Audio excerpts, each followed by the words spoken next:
Last के 2 lecture में हम लोगों ने किया था सेक्शन ए और सेक्शन बी। अब आज हम करने वाले हैं सेक्शन सी। तो सेक्शन सी के सभी क्वेश्चन हम लोग डिटेल में सॉल्व करेंगे। चलिए स्टार्ट करते हैं। अब हम लोग सॉल्व करने वाले हैं बच्चों सेक्शन सी। सेक्शन सी में क्वेश्चन नंबर 16 को सॉल्व करेंगे। इस क्वेश्चन में हमको यहाँ पर ये वैल्यूज़ दे रखी हैं और यहाँ पर ये पूरा इतना बड़ा सा क्वेश्चन है और यहाँ पर हमें ए एंड बी की वैल्यू निकालनी है। चलिए फाइंड करते हैं इसको। सबसे पहले यहाँ पर इसका हम रेशनलाइजेशन कर लेंगे। तो ये है 7 + √5 और अपॉन में क्या है 7 - √5। और हम लोग क्या करेंगे, जो डिनोमिनेटर में होता है उसी को हम एक बार फिर से लिख लेंगे 7 और इसका साइन चेंज कर देंगे, प्लस साइन लगा लेंगे 7 + √5 और ये हो जाएगा 7 + √5।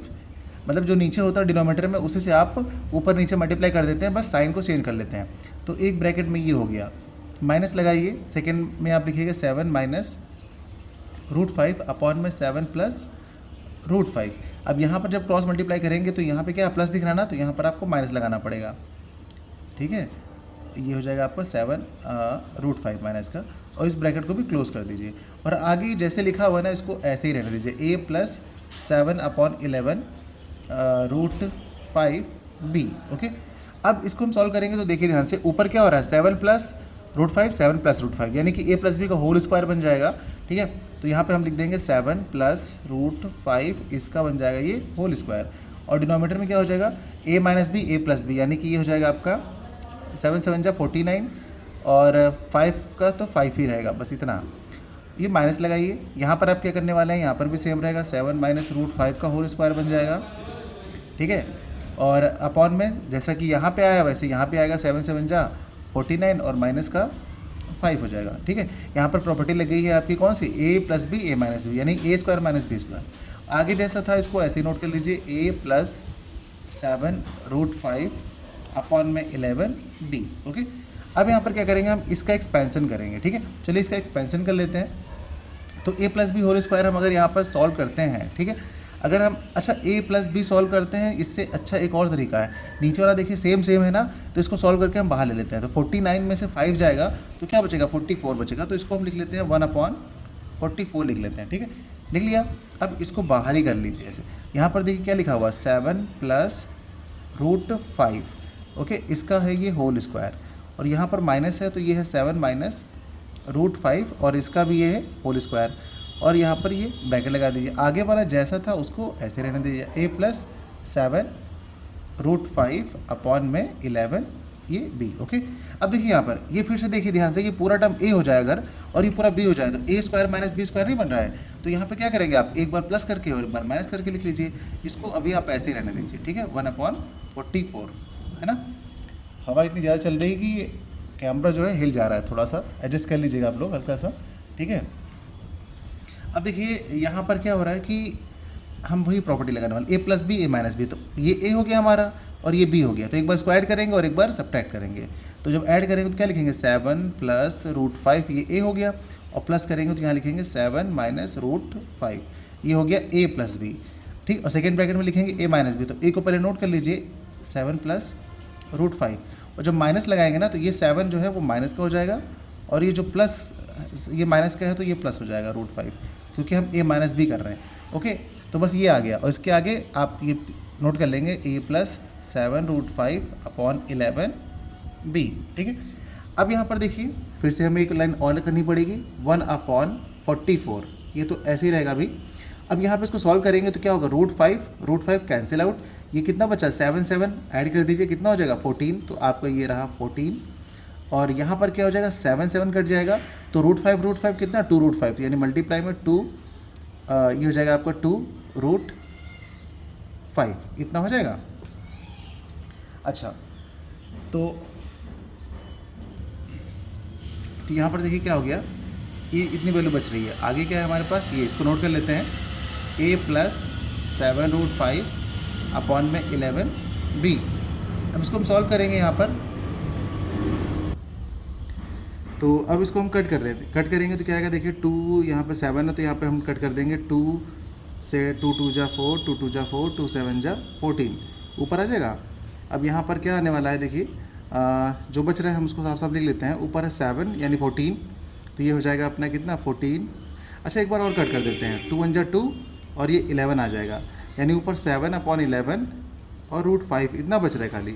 और यहाँ पर आप देखेंगे a + 7√5 अपॉन में 11 बी आ रहा है। अब देखिए यहीं पर बहुत सारे बच्चों से गलती हो जाती है, जब इतना आ गया है ना तो आप कहेंगे अब क्या करें। अब ध्यान से देखिए, सॉल्व करने के बाद इस तरफ इतना आ रहा है तो आप करेंगे पता है क्या है, आप करेंगे ये कि यहाँ पर 0 लिख लेंगे अपनी मर्जी से और प्लस लगा देंगे। तो आपको पता है क्या होगा कि यहाँ पर 2 टर्म लिखे हुए हैं, देखिए 1 टर्म और 2 टर्म, यहाँ पर भी आपने 2 टर्म बना लिया। तो जो पहला वाला टर्म होगा वो a के लिए होगा। आप कंपेयर करेंगे बोथ साइड, जब कंपेयर करेंगे तो आपको a की वैल्यू क्या मिलने वाली है, देखिए यहाँ पर आपको जो कंपेयर करेंगे बोथ साइड, तो यहाँ पर 0 है तो यहाँ पर a है, तो यहाँ पर a की वैल्यू 0 हो जाएगी, ठीक है 0 हो गई। एंड जब b के कंपेयर करेंगे ना तो b के, देखिए b के साथ में जो ये वाला टर्म दिख रहा है आपको इतना सारा, ये वाला ना, तो यहाँ पर भी आप ध्यान से देखिएगा 7√5 अपॉन 11, यहाँ पर भी क्या है 7√5 अपॉन 11, यानी कि आप या तो ऐसे कर लीजिए, पूरा सेम इक्वल कर लीजिए। चलिए 7√5 इधर भी है अपॉन में 11 है, यहाँ पर भी है 7√5 अपॉन 11 है और ये भी है, तो ये सेम वैल्यू है, सेम वैल्यू ये कट जाएगी सेम, तो यहाँ पर भी 1 आ गया, यहाँ पर भी 1 आ गया, तो यहाँ पर तो b1 जब ही रहेगा लेकिन यहाँ 1 बचेगा, तो आपके पास जो वैल्यू आएगी b की वो आ जाएगी 1, यानी a 0 आया है और b कितना आया है 1 आया है। इस तरीके से a और b की वैल्यू निकालनी है। यहाँ तक तो आपको पता है रेशनलाइजेशन करना होता है, बस लास्ट में यही थोड़ा सा स्टेप होता है जो आपको आगे तक करना होता है, बस इसी के आपको मार्क्स भी एक्स्ट्रा मिलते हैं बच्चों। तो ये लॉन्ग में क्वेश्चन है आपका, इसकी थोड़ी प्रैक्टिस कर लीजिएगा। चलिए करते हैं अगला क्वेश्चन। नंबर 17 में देखिए क्या बताया गया है, √10 ऑन द नंबर लाइन, यानी कि √10 को हमें नंबर लाइन पर रिप्रेजेंट करना है। तो नंबर लाइन पर रिप्रेजेंट करने के लिए क्या हुआ, मैंने एक लाइन बना रखी है देखिए, और लाइन पर कुछ नंबर्स लिख रखे हैं। तो यहाँ पर √10 को आपको पहले मैं ये बताऊँ कि देखिए √10 का मतलब क्या होगा। √10 की अगर आप वैल्यू निकालेंगे तो क्या निकलेगी, अगर √10 से पहले लेते हैं थोड़ा सा तो क्या आएगा, √9 आएगा, है ना, √9 आएगा, जिसकी परफेक्ट वैल्यू होगी 3। अगर √10 के बाद हम किसी परफेक्ट वैल्यू को देखना चाहें तो वो आएगी हमारी 16 का कितना बाहर निकलेगा 4। तो जो √10 है आपका वो 3 से थोड़ा बड़ा होगा लेकिन 4 से छोटा होगा। तो आपका जो √10 है वो नंबर लाइन पे कहीं यहाँ पर लाई करेगा, 3 के इधर और 4 के इधर, ये तो आपने पहले कंफर्म कर लिया। तो हम क्या करते हैं इसको इस पर रिप्रेजेंट करने के लिए कि यहाँ से देखिए 0 1 2 3 तक तो आप यहाँ पर चले जाएंगे, ठीक है, एक सीधी सी लाइन खींचेंगे यहाँ तक 3 तक, और 3 के ऊपर क्या करेंगे आप, जितना आपने डिस्टेंस ये लिया है ना इतना ही डिस्टेंस आप ऊपर की तरफ खींचेंगे, एक ब्लॉक का डिस्टेंस यहाँ पे ऐसे खींचेंगे, बिल्कुल परपेंडिकुलर, एकदम परपेंडिकुलर आप यहाँ से इतना डिस्टेंस खींचेंगे। ओके, अब इतना डिस्टेंस खींचने के बाद यानी कि ये भी आपका 1 यूनिट है, ये भी डिस्टेंस आपकी 1 यूनिट है, और यहाँ से यहाँ तक की डिस्टेंस आपकी कितनी है 1 2 3, यानी कि ये आपकी 3 यूनिट डिस्टेंस है। ओके, ये 3 यूनिट है और ये आपकी 1 यूनिट डिस्टेंस है। अब इस वाले पॉइंट से आप इस 0 को यहाँ से मीट करा दीजिए, ठीक है ना, एकदम इसको आप यहाँ पे मीट करा दीजिए। अब इसकी नेमिंग कर दीजिए आप, यहाँ पर देखिए जैसे कि मान लीजिए आपने इसको कहा कि ये A है और ये B है और ये 3 को आप कह दीजिए ये C पॉइंट, ठीक है, ये C है, चलिए C मान लीजिए। तो ये ABC एक ट्रायंगल बन गया, और ध्यान से देखिए एक राइट एंगल ट्रायंगल है, और आपको पता है राइट एंगल ट्रायंगल में क्या अप्लाई हो जाता है, पाइथागोरस थ्योरम। तो पाइथागोरस थ्योरम लगा करके AB निकाल लीजिए। तो जब हम AB निकालेंगे पाइथागोरस थ्योरम से तो क्या होगा, देखिए AB square is equals to क्या हो जाएगा BC स्क्वायर। तो BC के प्लेस पे 1 है तो 1 का स्क्वायर कर दीजिए, और ये AC स्क्वायर, तो AC के प्लेस पे कितना है 3, तो 3 का आप स्क्वायर कर दीजिए। जब आप इसको सॉल्व करेंगे तो क्या आएगा, देखिए ये 1 हो जाएगा, ये आपका 9 हो जाएगा, ठीक है, और इस स्क्वायर को इधर भेज देंगे अगली बार में हम। ओके, तो यहाँ से जब हम AB का स्क्वायर इधर भेजेंगे तो ये √10 आ जाएगा। इसका मतलब यही हमारे √10 को रिप्रेजेंट करेगा। अब यहाँ पे क्या करते हैं कि आप जब अपनी पेंसिल को क्या कर रखेंगे, आप जो आपका कंपास होगा तो यहाँ पे रखेंगे उसकी नोक, ठीक है, और उसके बाद यहाँ पे टिप रखेंगे आप पेंसिल की। तो उसके बाद क्या होगा कि यहाँ से आप एक आर्क लगाएंगे, ऐसे यूँ आर्क लगाएंगे, यूँ यहाँ से। तो ये जो आर्क है आपका, ये आर्क जिस भी पॉइंट पे, इस लाइन को जिस भी पॉइंट पे कट करेगा वही होगा आपका, वही क्या होगा आपका, वही होगा √10 नंबर लाइन पे, वही आपकी √10 की पोजीशन हो जाएगी बच्चों, ठीक है। तो यहाँ पर ये रहा √10 इस जगह पर। आपको पता चला कि किस तरीके हम लोगों ने सॉल्व किया है, बस आपको पता होना चाहिए। आप कोई भी नंबर इसी तरीके से बड़ी आसानी से इस पर रिप्रेजेंट कर सकते हैं बच्चों। तो चलिए करते हैं अगला question, question number 18। Question number 18 में हमको फैक्टराइज करना है। देखिए फैक्टराइज करना है तो यहाँ पर देखिए हमारे पास 1 2 3 4 टर्म्स हैं, तो इनको फैक्टराइज कर लेते हैं। तो यहाँ पर इसका पेयर बना लेते हैं और इसका पेयर बना लेते हैं, 2 पेयर बन गए हमारे। इसमें से देखिए ध्यान से क्या कॉमन आ रहा है, एक्स स्क्वायर कॉमन आ रहा है, तो यहाँ पर हम एक्स स्क्वायर कॉमन ले लेंगे, और यहाँ पे बचेगा आपका x और यहाँ बचेगा 2। अब इसमें देखिए क्या कॉमन आ रहा है, इसमें कुछ भी कॉमन नहीं दिख रहा है। जब कुछ भी कॉमन ना दिखे तो आप 1 कॉमन ले लीजिए, ओके। और माइनस साइन तो ऑलरेडी यहाँ पर है, तो माइनस साइन भी आ जाएगा कॉमन। तो जब माइनस साइन कॉमन लेंगे तो अंदर वाला प्लस माइनस हो जाएगा। ओके, अब ध्यान से देखिए ये वाला और ये वाला सेम हो रहा है, फिर अगेन इसको कॉमन ले लीजिए तो आप कहेंगे x माइनस 2। अब जो भी बच रहा है उसको सेकेंड ब्रैकेट में लिख दीजिए x स्क्वायर माइनस 1। अभी भी यहाँ तक देखिए जो हमारा ये निकला अभी फाइनल नहीं है, अभी x स्क्वायर और यहाँ पे 1 है। अच्छा 1 को हम अपनी तरफ से भी स्क्वायर लगा सकते हैं क्योंकि 1 का स्क्वायर तो 1 ही रहेगा। तो जब आपने इसका स्क्वायर लगा दिया है तो आप यहाँ पर देखेंगे ध्यान से क्या होने वाला है, x माइनस 2 तो ऐसे ही रहेगा और यहाँ पे देखिए क्या होने वाला है, एक्स स्क्वायर माइनस 1 स्क्वायर यानी a square minus b square की प्रॉपर्टी लग जाएगी। आप इसे एक बार लिख सकते हैं x प्लस 1 और दूसरे ब्रैकेट में लिख सकते हैं x माइनस 1। आप जब भी ये फॉर्मूला लगाएंगे यानी कि ये आइडेंटिटी यूज़ करेंगे तो इसके सामने आपको सिंस करके लिखना पड़ेगा।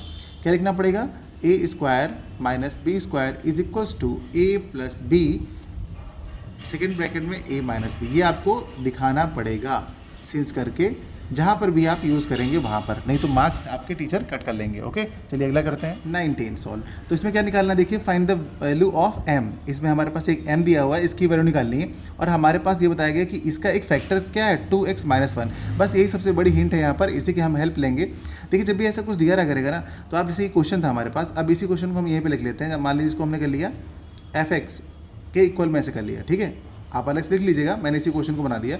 fx के इक्वल में मैंने इसको लेट कर लिया है और ये हो जाएगा आपका gx, ठीक है, gx इक्वल टू क्या 2x माइनस 1।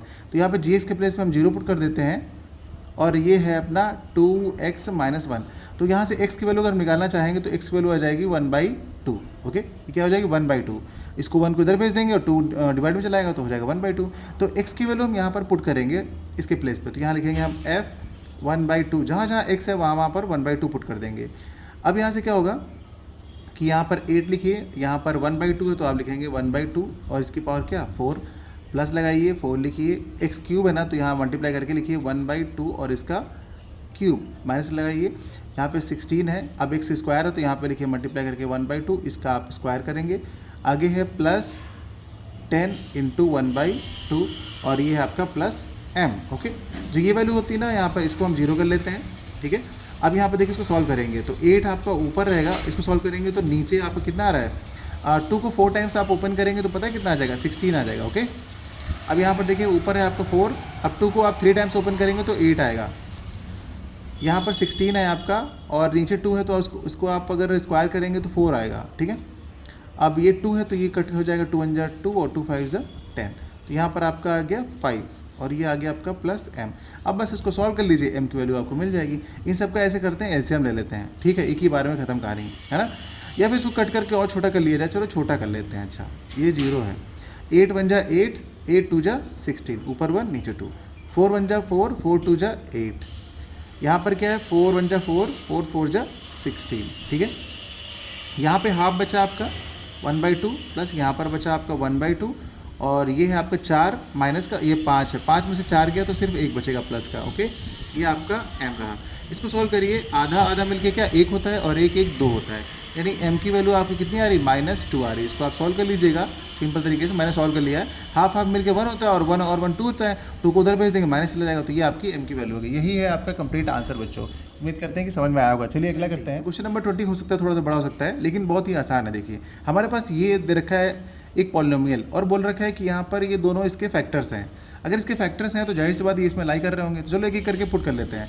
सबसे पहले हम यहाँ पर लेट कर लेते हैं, let f x is equals to, ये पूरा अपना पॉलिनोमियल लेट कर लेंगे, p x square plus 5x plus r, ठीक है। अब यहाँ पर सबसे पहले हम पुट करेंगे x माइनस 2 है ना, तो हम x माइनस 2 के आगे अगर 0 लेते हैं तो ये हमारा मिल जाएगा x की वैल्यू 2। तो पहले हम यहाँ पर x के प्लेस पर 2 पुट कर लेंगे। ओके, तो यहाँ पर जब हम 2 पुट करेंगे तो ये हो जाएगा f2 और आगे जहाँ जहाँ x है वहाँ वहाँ आपको 2 पुट करना पड़ेगा, तो ये हो जाएगा p x के प्लेस पर 2 पुट करेंगे तो हो जाएगा 2 का स्क्वायर यानी 4, यानी हम 4 लिख लेते हैं एक ही बार में। और यहाँ पर हम 2 पुट करेंगे x प्लेस पे तो 2 5 10 हो जाएगा आपका और प्लस का r हो जाएगा, ठीक है। और इस वाली कंडीशन हम क्या करते हैं, इसको 0 लेट कर लेते हैं, ये 0 हो जाता है अपना, तो यहाँ पर हो जाएगा हमारे पास 4p plus 10 plus r is equals to 0। ये मिल गई अपनी इक्वेशन फर्स्ट। सिमिलरली हम यहाँ पर सेकेंड सॉल्व करते हैं, x इक्वल टू क्या दे रखा है यहाँ पर, देखिए x यहाँ पर इसकी भी निकाल देते हैं, ये है आपका x माइनस 1/2, इसके आगे 0 करेंगे, ये क्या आएगा x इक्वल टू 1/2, यानी इस बार हम यहाँ पे पुट करेंगे इस पहले वाले में एफ 1/2, एक्स के प्लेस पे 1/2, एक बार हमने यहाँ पे 2 पुट किया, एक बार 1/2 पुट करेंगे, तो 1/2 पुट करेंगे यहाँ पर तो क्या आएगा देखिए, एक्स के प्लेस पे ये हो जाएगा 1/4 पी प्लस यहाँ पे हो जाएगा 5/2 और ये हो जाएगा प्लस आर। अब इसको हम यहाँ पे लिख लेंगे साफ साफ करके अच्छे से, तो यानी कि P/4 प्लस 5/2 प्लस आर और आगे 0। अब इसका एलसीएम ले लेते हैं, चलिए एलसीएम लेंगे तो यहाँ पे क्या हो जाएगा देखिए, एलसीएम लेते हैं तो ये हो जाएगा आपका P प्लस और ये हो जाएगा आपका कितना 10 प्लस ये हो जाएगा आपका 4 आर। क्यों? क्योंकि हमने इसका एलसीएम 4 लिया नीचे इस तरीके से, इसलिए एलसीएम इसका इतना आगे 0। इस 4 को ऊपर मल्टीप्लाई कर देंगे तो हमारा ये चला जाएगा, तो बचेगा आपका P प्लस 10 प्लस 4 आर, है ना, इतना बचेगा और आगे 0। इस इक्वेशन को नाम 2 का दे दीजिए। अब आपके पास 2 इक्वेशंस हैं, एक इक्वेशन ये और एक ये, इन दोनों को सॉल्व करके आप बड़ी आसानी से निकाल सकते हैं किसकी वैल्यू, P और R की वैल्यू। दोनों की वैल्यू सेम आएगी तो हम कह सकते हैं कि ये दोनों सेम होगा। ठीक है, चलिए फिर भी आपको करके दिखा देता हूँ मैं फटाफट यहाँ पर। तो अब यहाँ से क्या करते हैं, R की वैल्यू निकाल लेते हैं। चलिए यहाँ पे अगर हम R की वैल्यू यहाँ से यहीं से निकाल लेते हैं, कहीं से यहाँ से P की वैल्यू निकाल लेते हैं। ठीक है, तो यहाँ से P की वैल्यू निकालेंगे तो P को यहीं रहने देंगे, बाकी सबको उधर भेज दीजिए। तो पीछे जाएगा तो हो जाएगा माइनस का 4R और ये क्या हो जाएगा आपका, ये हो जाएगा आपका 4R और ये हो जाएगा जाकर के माइनस का 10, इतना हो जाएगा जाके। ओके, अब यहाँ पर ये वैल्यू जो है P की, ये वैल्यू जो है इसको उठा के पुट कर देते हैं इक्वेशन 1 में। तो इक्वेशन 1 में अगर पुट करेंगे तो लिखेंगे फ्रॉम 1, तो 1 में देखिए 4P है आपका, 4 तो आप लिखेंगे यहाँ पर, ठीक है, लेकिन यहाँ पर ब्रैकेट लगाएंगे और P के प्लेस पे ये P की वैल्यू जो आपने निकाली है तो यहाँ पे क्या आएगा माइनस का 4R माइनस का 10, ब्रैकेट बंद कर दीजिए, प्लस लगाइए, आगे जो भी जितना है जैसा है वैसा नोट कर दीजिए। तो आगे क्या है 10 है, प्लस का R है और आगे 0। इसको सॉल्व कर लेंगे तो यहाँ पे इसको सॉल्व करेंगे तो इस 4 से अंदर मल्टीप्लाई करेंगे तो हो जाएगा माइनस का 16, ये हो जाएगा आपका माइनस का 16 R, ये हो जाएगा माइनस का 40, है ना, और ये है आपका प्लस का 10 प्लस का R, प्लस का R और 0। अरे भाई अच्छा बन जाओ थोड़ा, हाँ ठीक है। तो ये 16R है और ये प्लस का R है तो यहाँ बचेगा माइनस 15R, ठीक है, और ये है 10 और ये है 40, तो इसको सॉल्व करेंगे माइनस का 30, उधर जाके हो जाएगा ये प्लस 30। ओके, प्लस 30 हो जाएगा। अब R से इसको डिवाइड करेंगे तो क्या होगा देखिए, R इज इक्वल्स टू क्या हो जाएगा हमारा 30 अपॉन माइनस का 15, कट करेंगे तो 15 बन जाए 15, 15 टू जा 30, यानी कि हमारे पास R की वैल्यू आ रही है बच्चों -2। R की वैल्यू क्या आ रही है -2 आ रही है। ओके, अच्छा अब क्या करते हैं, देखिए यहाँ पे R की वैल्यू तो मिल गई, तो हम यहाँ पे स्पेस नहीं है तो हम यहाँ लिख लेते हैं R की वैल्यू -2। R तो -2 आ गया। अब हम R की वैल्यू को उठा करके बेटा इक्वेशन चाहे 1 में चाहे 2 में चाहे जहाँ रखें हमें P मिल जाएगा। तो चलिए जो इक्वेशन छोटी वही रख लेते हैं। तो R की वैल्यू हम कहाँ रख लें, चलो 2 में रख लेते हैं R की वैल्यू। ठीक है, तो 2 में क्या लिखा हुआ देखिए ध्यान से, इक्वेशन 2 में P है तो आप P लिखेंगे, देखिए P लिखेंगे, ठीक है, फिर प्लस 10 है तो 10 लिखेंगे, ये रहा, प्लस 4R है तो आप 4 लिखेंगे, लेकिन R नहीं लिखेंगे, R के प्लेस पे -2 लिख देंगे, ठीक है, -2, और इसको सॉल्व कर लेंगे। अब इसको सॉल्व करके देखिए कितनी वैल्यू आती है, तो ये है हमारा P और प्लस का 10 और ये 4 टू जा क्या हो जाएगा 8, तो 8 यानी माइनस का 8, आगे 0। अब 10 में से 8 जाएगा तो क्या बचेगा 2, यानी P + 2 = 0, ठीक है, और आपको पता है ना कि ये 2 उधर जाएगा तो क्या हो जाएगा P हो जाएगा -2। अब ध्यान से देखिए P की वैल्यू भी -2 है और R की वैल्यू भी -2 है, तो यहाँ पर आप क्या कह सकते हो, hence we can say that P = R। Prove हो गया। बस इस तरीके से आपको इसकी प्रूविंग करनी बच्चों। सेक्शन सी हम लोगों ने कंप्लीट कर लिया है। नेक्स्ट वीडियो में हम लोग करेंगे सेक्शन डी। वीडियो अच्छा लगा हो, क्वेश्चन समझ में आया तो लाइक शेयर सब्सक्राइब कीजिएगा।